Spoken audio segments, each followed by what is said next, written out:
In the cities of Caguas, Humacao, and San Juan, three houses tell stories that live not only in their walls, but in their architectural gestures. Casa Korber, Casa Roig, and Mansion Georgetti. Three works that emerge as reflections of an era of change, where colonial tradition clashes with tropical modernity, and where the art of building is also the art of resisting time. The 1920s. Caguas is growing amid the sugar boom and U.S. influence. A new type of housing emerges for a bourgeoisie eager to display progress without detaching from the Caribbean landscape. Designed by Antonin Nechodoma, a Czech architect based in Puerto Rico and influenced by Lloyd Wright. The house was commissioned by German entrepreneur Otto Korber and became one of the first expressions of the Prairie Style on the island. Nechodoma adapted the horizontal, open, and landscape-oriented principles of the American Midwest to the Caribbean context. Broad eaves, cross-ventilation, a strong connection to vegetation, and ornamentation integrated into structural design. Resistant materials were used: reinforced concrete, sloped wooden roofs, and warm-colored geometric stained glass. The house is introspective, contained, yet maintains a relationship with its immediate surroundings.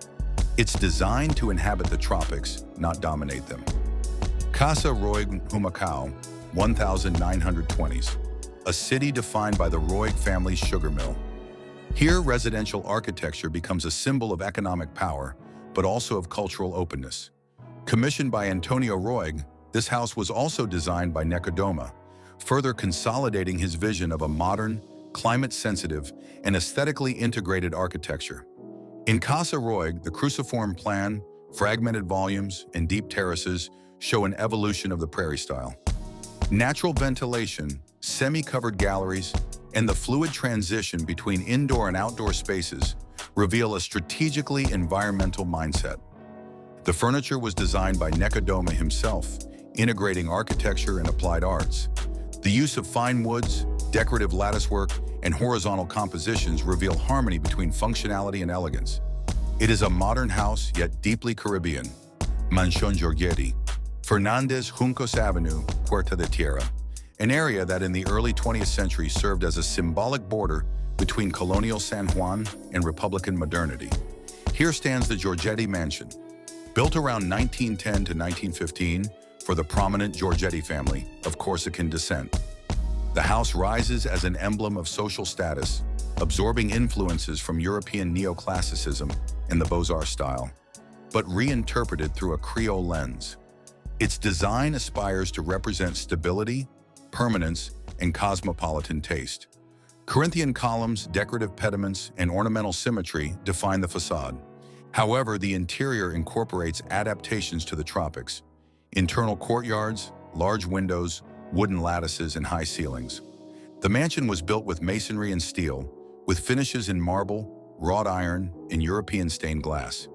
Its design reflects a balance between the desire for ostentation and the need for climatic comfort. A tropical palace with continental aspirations, embedded in a colonial city in transition. Casa Korber, Casa Roig, and the Georgetti Mansion are not just residences. They are manifestos of prairie architecture in the Caribbean. Examples of how an architect, deeply influenced by and a close student of Lloyd Wright's prairie philosophy, adapted it to the tropics and to the Caribbean way of living of the era. Testimonies in stone, wood, and concrete of how architecture can be modernist without breaking from its surroundings. These are works that belong both to Puerto Rico's past and to its future. In their shadows, you can still feel the breeze of change.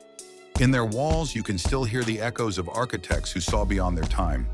And in their forms, the art of inhabiting the Caribbean with vision and purpose. Architecture that narrates, spaces that transcend, forms that define our history.